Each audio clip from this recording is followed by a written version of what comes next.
সকলকে শুভ সন্ধ্যা। আজকে আমাদের আলোচ্য বিষয় হচ্ছে হরপ্পা সভ্যতার কোন কোন স্থানে কি পাওয়া গেছে।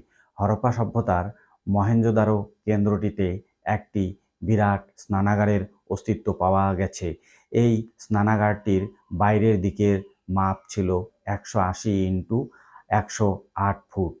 এই স্নানাগারটির ভিতরে যে জলাশয়টি ছিল সেটি 39 ফুট দৈর্ঘ্যে এবং প্রস্থে ছিল 23 ফুট এবং গভীরতা ছিল 8 ফুট। এই জলাশয়টিতে জল ঢোকবার এবং বের হয়ে যাবার সুবন্দোবস্ত ছিল।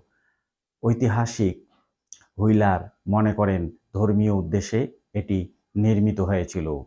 অপর গুরুত্বপূর্ণ কেন্দ্র হরপ্পাতে একটি বিরাট শস্যাগার পাওয়া গেছে। এই শস্যাগারে অনেক শস্য মজুদ ছিল।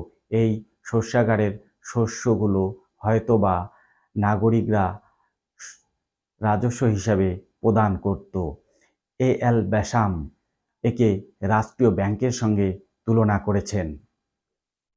এছাড়া লোথাল ও কালিবঙ্গানে অগ্নিশিলা বা ফায়ার অল্টার পাওয়া গেছে। লোথালে একটি বিরাট পোতাশ্রয় পাওয়া গেছে।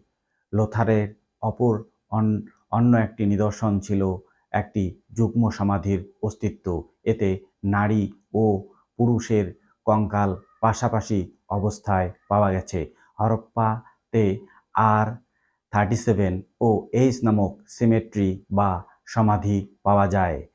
আফগানিস্তানের শর্তুগাইতে হরপ্পীয় বণিকদের একটি উপনিবেশ পাওয়া যায়। এছাড়া ঝুকুর সংস্কৃতির অস্তিত্ব পাওয়া যায় চানুদারে। ধন্যবাদ।